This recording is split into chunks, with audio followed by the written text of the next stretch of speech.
Et yo yo yo, on se retrouve du coup pour l'analyse de la première journée de mon challenge, de la deuxième journée de mon challenge 5 euros tout 10K. Donc on se retrouve en NL2, start en NL2 et on va tout déchirer les limites jusqu'au 10K. Donc peut-être on s'arrêtera à la NL 50, NL 100.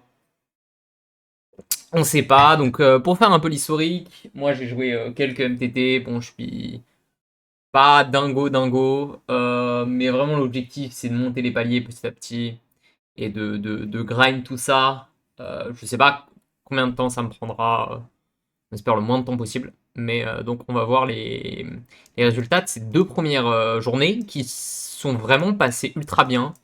En début de journée, j'avoue que j'ai fait pas mal d'erreurs dans cette journée, honnêtement. Mais ça s'est bien passé. J'ai run très très good. Ça s'est bien passé. Et en vrai, ce qui est cool avec la LN2, c'est que c'est très permissif. C'est-à-dire que même si tu fais des grosses erreurs, c'est ok. Parce qu'en fait, les, les adversaires font aussi beaucoup d'erreurs. Donc c'est ok. Donc tout d'abord, les résultats de la journée. Donc, en termes de BB, on a fait 10.2 sur 4000 mains de jour. 10.2 de net EV, 24, donc on a bien run au-dessus de l'apparence, avec une redline assez constante, qui est tombée, mais qui est globalement qui s'est maintenue. La net EV qui a monté quand même, assez cool. Et on va regarder donc combien j'ai fait. J'ai fait à peu près 13 à 14 euros, je crois. Parce qu'on a à 18, on a à 18, j'ai commencé à 5, et plus un peu de miles, donc ouais, on est à peu près à 13,50 €. C'est vraiment cool. C'est vraiment cool. Bon, le tracker indique 19 euros, mais le tracker ne marche pas, tout simplement. Donc, c'est ma courbe de règle, ça. Donc, on va étudier un petit peu les mains. Les mains que j'ai trouvées un peu intéressantes, très intéressantes. On va voir ce que j'ai à dire. Euh, Beaucoup de mains où j'ai fait des erreurs, honnêtement. Je le reconnais même après avoir joué les mains. J'ai fait beaucoup d'erreurs. Donc, d'abord, il y a cette première main. Il y a cette première main. Il y a cette première main.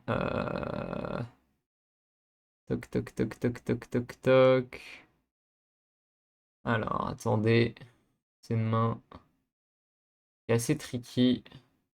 En fait, au début, j'ai fait beaucoup de bluffs. Et honnêtement, faut que je me calme en fait sur les bluffs parce que je commençais à bluffer énormément de mains. Alors qu'en fait, j'ai pas besoin de jouer aussi agressif. Genre, j'ai vraiment pas du tout besoin de jouer aussi agressif. Cette main. On va partir sur cette main.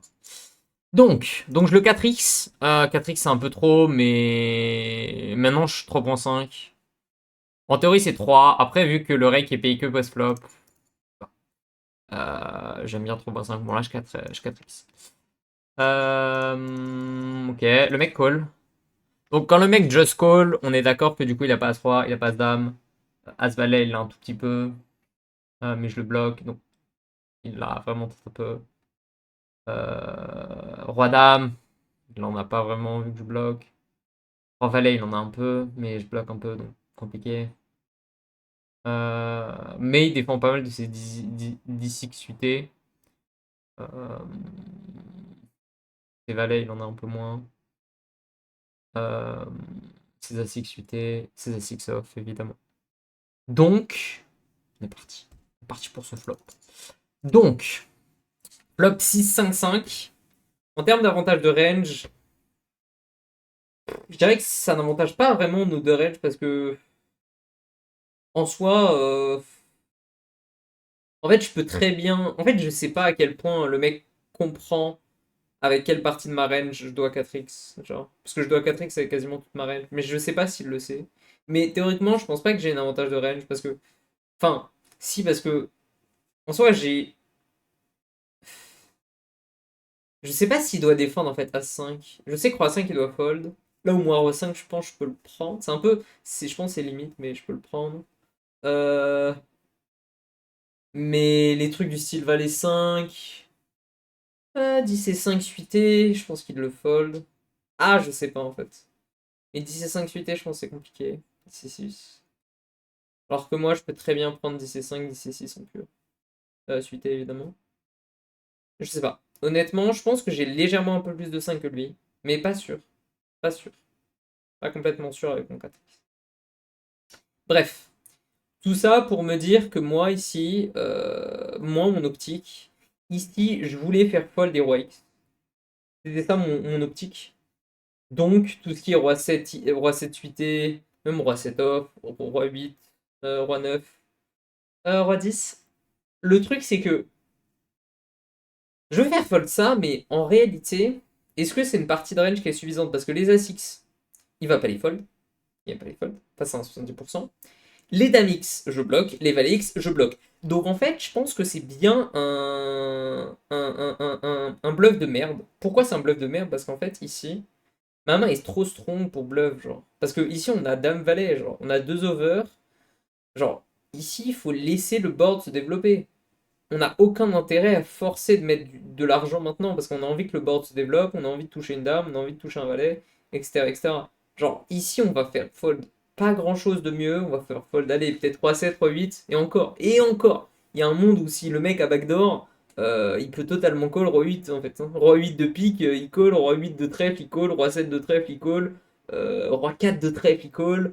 Il y a net un monde en fait. Donc en fait, ici, on fait fold quasiment rien en fait, combat. Genre, notre rôle, on fait fold quasiment rien. Donc en fait, c'est de la big merde. Parce que moi, je me suis dit, ok, sur deux streets, je peux peut-être faire fold à cette suité, mais en vrai, c'est nul. Parce que il y a trop de cas où, en fait, j'ai pas besoin de setup aussi gros, tu vois. Genre, j'ai pas besoin, et je pense que c'est un très mauvais, parce qu'on bloque les dames, on bloque les valets, en fait. Avec 10 et 8, je pense que c'est un bon bluff, mais ici, je pense que on n'a pas les bonnes cartes, même avec 5 et 6, bon, 5 et 6, du coup, ça marcherait pas, mais genre, je sais pas, un truc du style 7 et 8, c'est pas mal, mais parce que c'est normal, mais genre un truc du style, je sais pas, 10 et 9, 10 et 8, tu vois, un truc vraiment 10 et 8 off.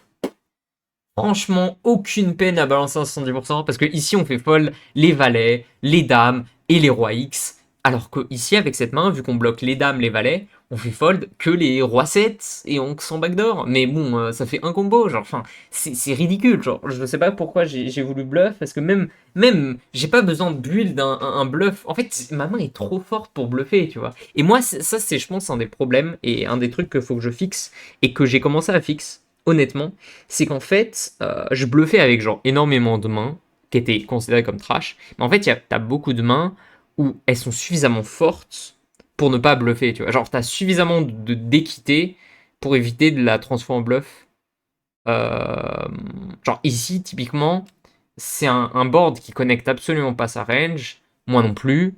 Donc là, ça avantage que les pockets, théoriquement. Ok, il y a 3 combos qui touchent, mais genre, enfin, un peu plus, mais genre, le board ne connecte absolument rien du tout.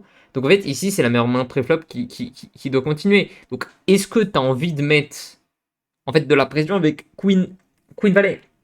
Pas vraiment. Avec 10 et 8, oui. Mais avec Queen Valet, en fait, dans ma range, je pense que j'ai des mains bien plus intéressantes, qui ont beaucoup moins de bloqueurs, qui bloquent beaucoup moins les dames, beaucoup moins les valets, beaucoup moins les rois, en fait. Parce que ici, clairement, le cœur de range que je vais faire fold, euh, pour moi, par exemple, si on prend une range, bon, random, on s'en bat les couilles. Mais pour moi, ce que je vais faire fold, c'est genre ça, et ça aussi, tu vois.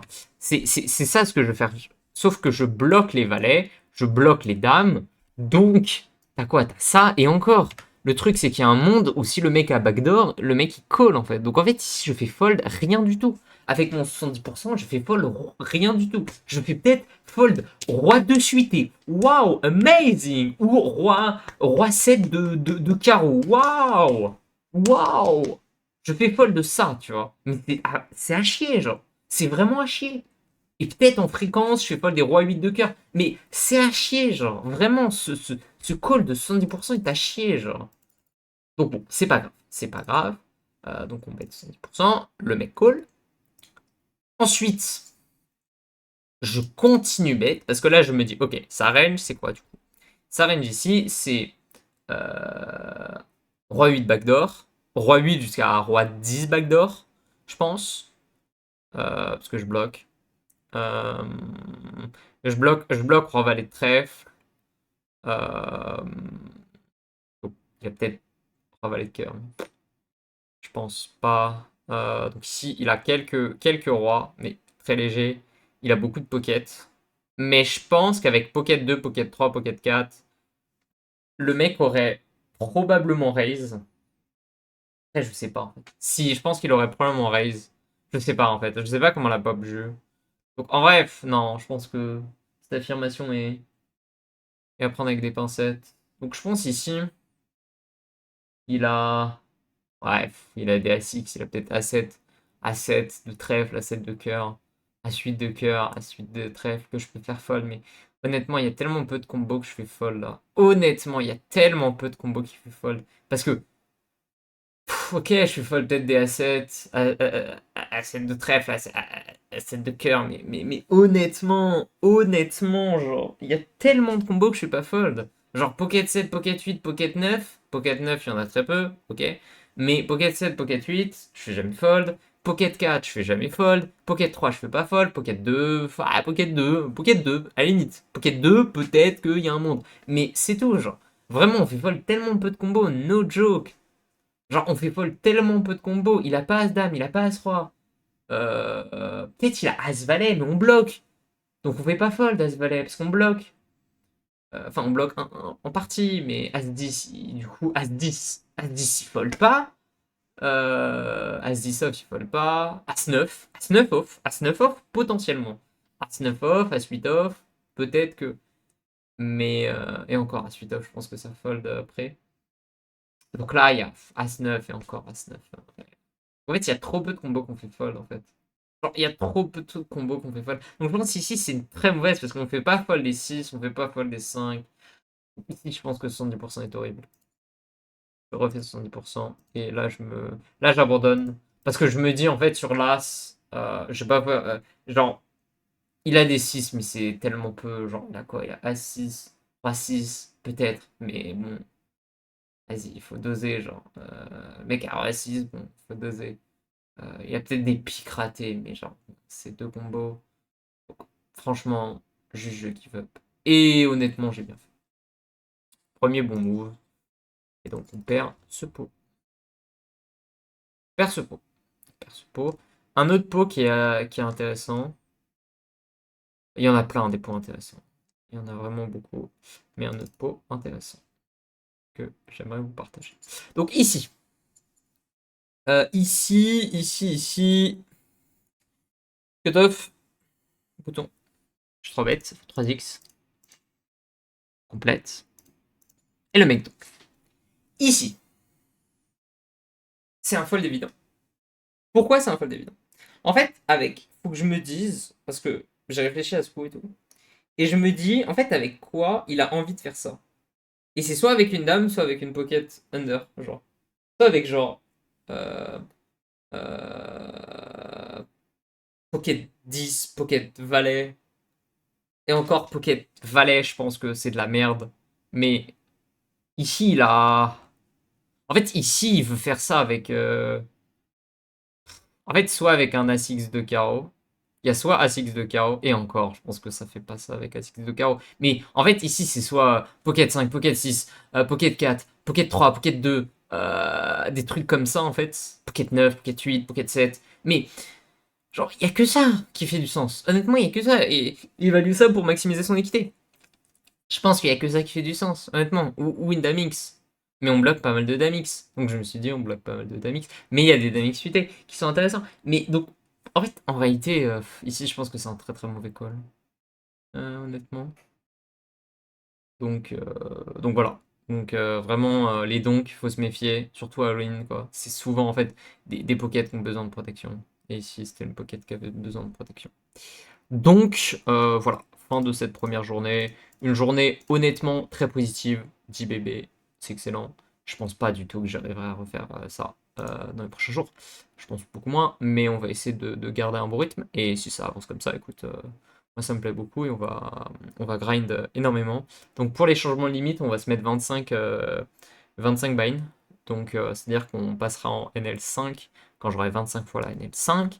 Donc c'est-à-dire que j'aurai 5 fois 5, 125 euros, je crois. Si je sais bien compter. Non, 125 euros. Donc, faut grind encore 100 balles en NL2. Donc, on va quand même y passer, je pense, un bon mois en NL2. Sur de bien apprendre, de comprendre.